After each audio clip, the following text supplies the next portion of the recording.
know that Al Wagar is one of our versatile minds here and turns his attention to lots of interesting things and turns them into interesting presentations. We're going to talk about go way, way, way back.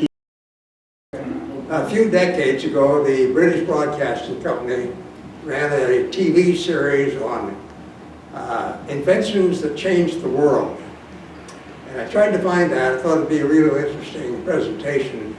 And it's been updated. I can't find the original and the recent version. It's stuff we all know about.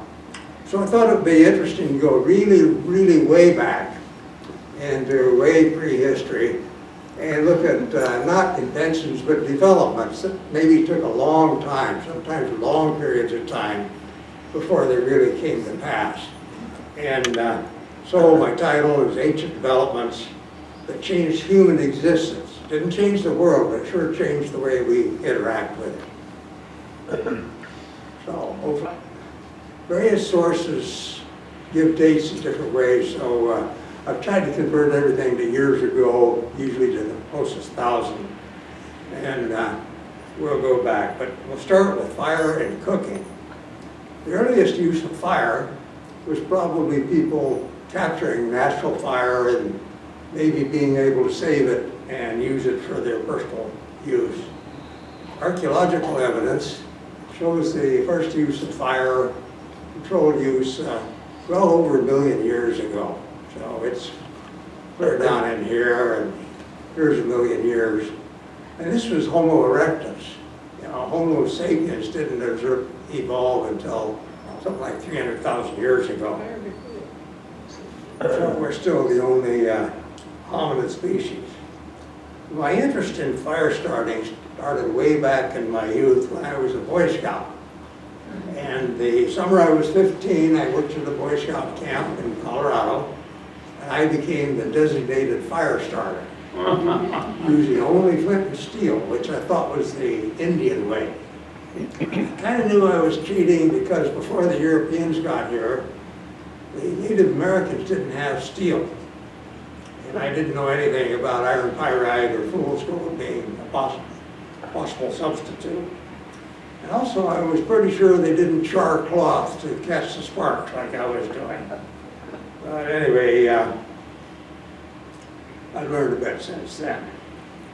Well, some kinds of fungi will smolder for a long time.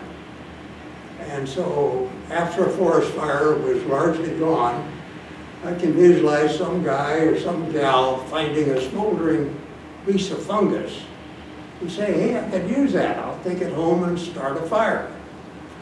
And so that became kind of the beginning of fungus. And by blowing on it, they could increase the heat. You know, you're probably all familiar with forges that have bellows and could get much hotter than just coal or charcoal burning all by itself. In fact, some of my earliest memories are from my dad blowing on a fire, a campfire, to make it burn a little hotter, or to get the kindling going hot enough to burn bigger fuel and so on. So,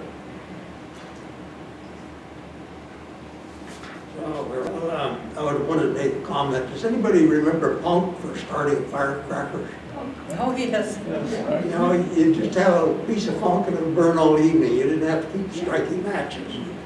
Well, some of the fungi do the same thing, so that became quite useful to people. What's that? Punk. What is punk? Punk, oh, it's rotten wood, really.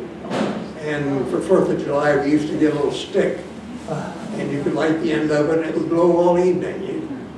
And you just light your firecrackers with that instead of striking matches all the time. Okay, well, you've had it set before so somebody could be a yard away. But I'll sneak up on it. Well, the idea of using fungus and flat iron pyrite really lasted until fairly recent times, and the Vikings are an interesting example. So they were doing things a little bit fancier. They would take the fungi and cut it into strips and beat on it to sort of soften it like kind of a felt. And they'd char it like we did with the Boy Scout stuff, but then they'd boil it in urine, which added sodium nitrate. And when heated, this gives off oxygen, which makes a fire burn hotter and more effective. Well, in British Columbia, America, the natives were using two kinds of fire starting. One was flint iron pyrite, and that was kind of over the northern part of the continent from the Pacific Northwest down into New England and of course further north. And this sort of coincided with the boreal forest, which is circumpolar, goes around here, over North America, over here, over Eurasia. And so you had not only the northern Indian tribes, but the Eskimo, Inuit. And they may have learned this from Europeans or Asians or developed them themselves. It was kind of interesting to think, how in the world did they get this all together? You gotta have a piece of flint, piece of iron pyrite, and then you got something that'll catch the sparks. And you know, it's taken thousands of years to put that all together. Once they had it, why, they passed it on, and there it went. Well, let's go to when did people actually learn to start their own fires. And the Neanderthals had stone axes, and from about 50,000 years ago, there are wear marks on their axes that suggest they were using these to strike the sparks. And so that goes way back. And you know, these guys were a little bit smarter than the stereotype that we have of it. And then in Aussie, there's a mummy they found that was about 5,000 years ago crossing the Alps, had a fire starting kit. He had flint, iron pyrite, and tinder fungus. And this photo was taken a bit before he got mummified. Well, useful tinder fungus is just the shelf fungus that occurs on trees worldwide. And the under part of it is lots of tiny little spores. And when it's dried, it becomes fairly useful as a tinder fungus. And it is a parasite, kills the tree, and after the tree has died, it helps decompose it. I don't know if anybody remembers Jerry Franklin, a real first-class ecologist. He said that a tree has an active role in the ecosystem for about as long after it dies as it did growing up to that point. So they got a 1,000-year-old tree, a big log, it's still active in the ecosystem for another 1,000 years, which most of it, I don't know, you just saw it up, make timber or lumber out of it. Anyway, I want to give you a couple of demonstrations here. First, fire by flint and iron pyrite. And she is fluffing up the fungus so a little particle catch the spark better. And eventually she'll get a spark into the fungus. There it is, that tiny little black spot. And blowing on it increases the oxygen, increases the heat. And she'll drop that into a bundle of timber, or tinder, often the inner bark of trees that's all dried. And then blow on it. Seems to help if you put on war paint.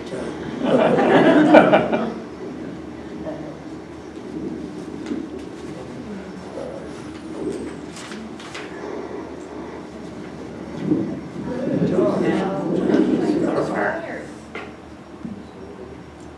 Okay, fire by friction. You know, it's always been sort of brushed off. Well, they rub two sticks together. And it's a little bit more complex than that. And there are two ways of doing it. One is by hand, the other with a bow. And so here's an example of doing it by hand. So I'm actually pushing really hard inward and downward at the same time. As you're going, once you see, like, basically you have smoke coming out of out of the pile of punk. But that point you can stop, tap any leftover punk on it, and keep building. You see it sits red hot, and then drop the coal in the nest. Seems counterintuitive, but you'll breath.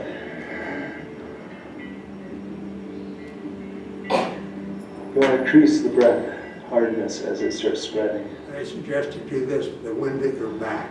That's it. You want to turn it on its side towards the wind. And you got a fire. You got it. Okay, another way is with a drill. So we'll on that. See the bow that spins the spindle. Okay. We definitely have a cold. No big rush. But this coal could really burn a long time. Drop it in there. And then just be very gentle to not blow your coal away. And kind of squeeze the material around it.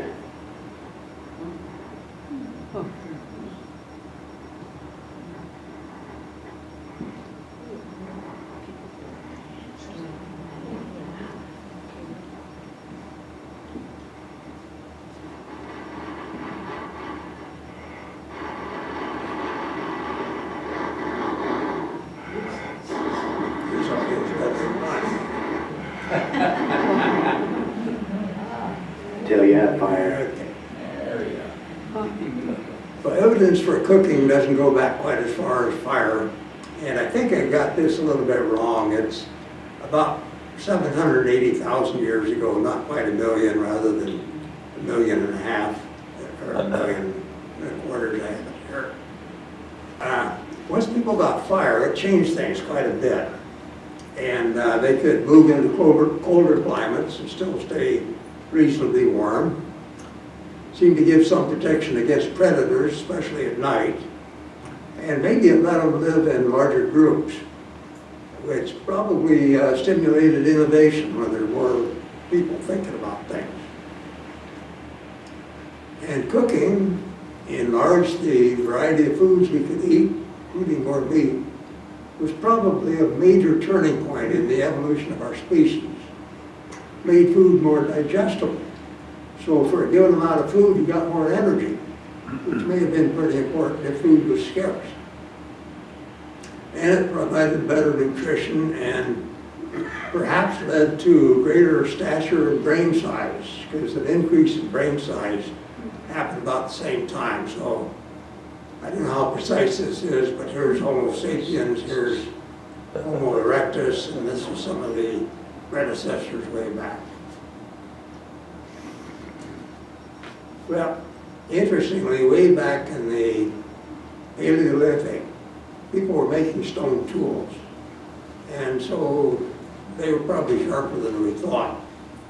Well, I want to skip ahead another 100,000 years or so to the first ceramics and pottery.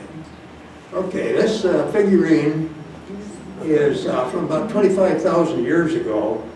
It's baked clay, but it predates any pots or vessels by about 5,000 years.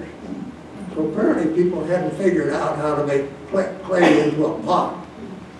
So, but they were doing this. And interesting.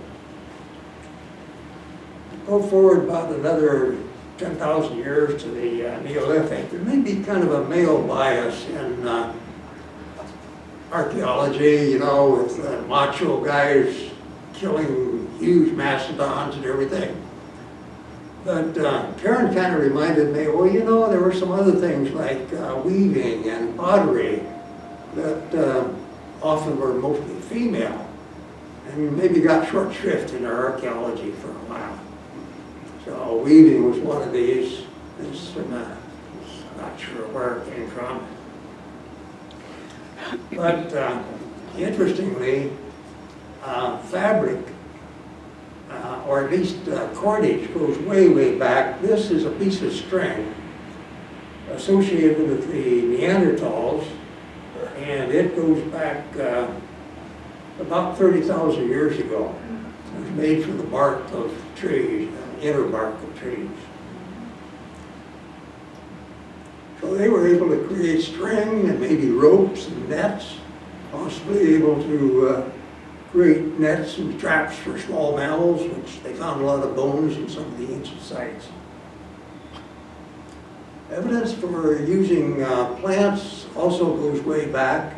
Some of the figurines, as I mentioned earlier, had clear impressions of some sort of fabric or cordage on them, suggesting, okay, we don't have the fabric, but we do have the imprints on it. And then basketry. This is from, well, the first evidence of basketry goes back to Israel about 23,000 years ago. This basket is only about 5,000 years ago, so not nearly as that old. Interestingly, again, coming to this continent, about 9,000 years ago, these sandals were developed. They found them in an Oregon cave. They're made out of the bark of sagebrush.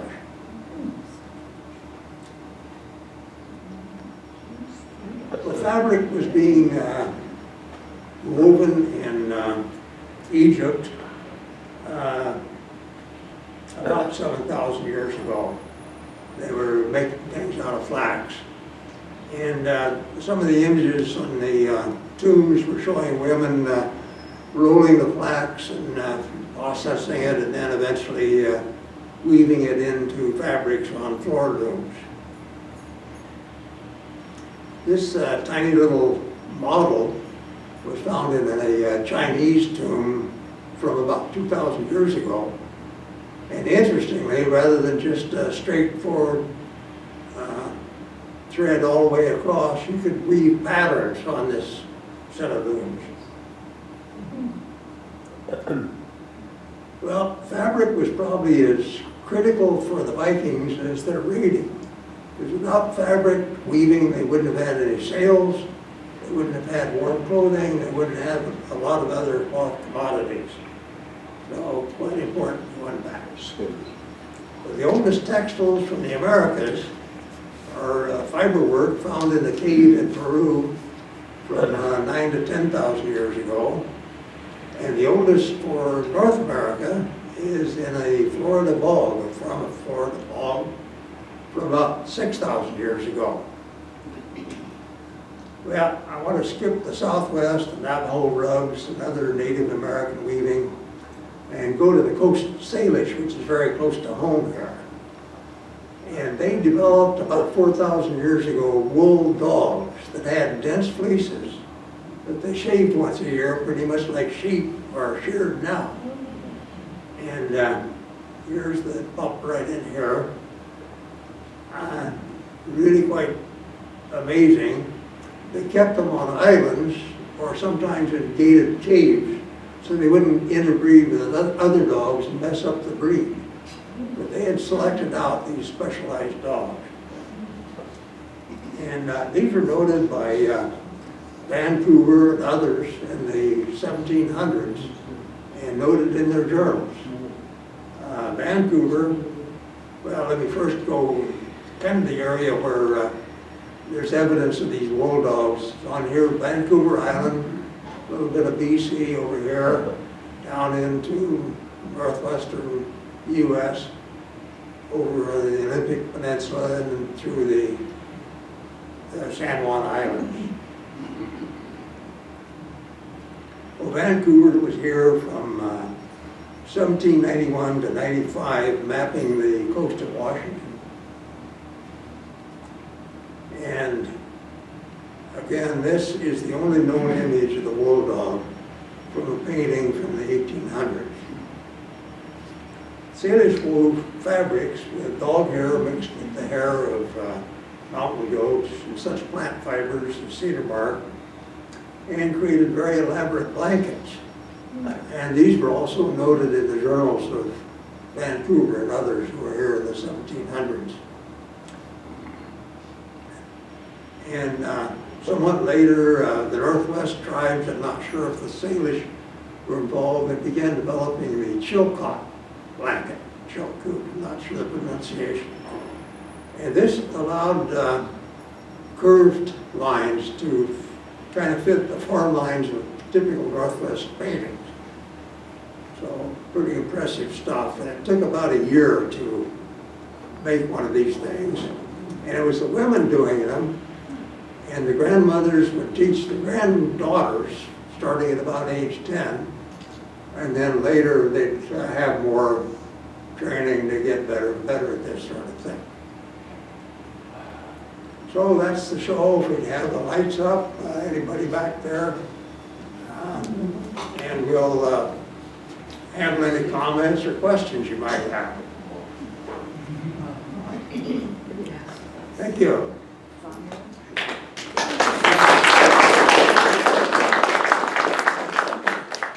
Thank you, Al. And I'm trying to.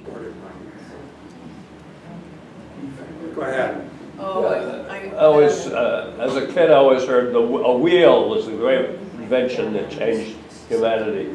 Do you know when the wheel was first used and when it? The I first don't know anything evidence, about it. first evidence for a wheel on transportation is about 7,000 years ago. That reason, But prior to that, they were using wheels on potter's wheel. potter's wheels. And we think everybody knows about wheels. And so, yeah, they needed a potter's wheel, they just adapted that. But it's the other way around, that the potter's wheel was thousands or hundreds of years before any wheeled vehicle. They did roll things on logs for a while, but wheel took a while to get there. And next go around, I'll deal with pottery and the wheel, and what else I got there?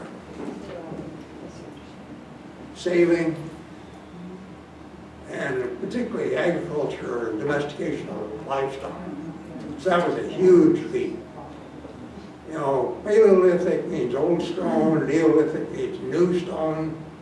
And there was a big improvement in stone tools, but the real change was agriculture. Yes? Were any of the, do we have any dogs that are similar to the ones that were used? No, did you hear the question? Any dogs similar to the old dogs? No, after they got wool blankets cheap, they just let the breed go, and they crossed with other dogs. And I suppose if somebody worked at it, they could kind of reconstitute it by selection and so on. But yeah, it's kind of a shame. It's really an interesting thing, but a lot of things would be nice for our curiosity that are long gone. Okay. Somebody forgot to put some of the batteries on the charger. This battery might be a little tired, but it is giving us some power, so we'll hold. Halfway back. Do you have any idea as to how far back the Navajo Indian carpets would go, or perhaps the Turkish carpets that have been I really woven for don't, years?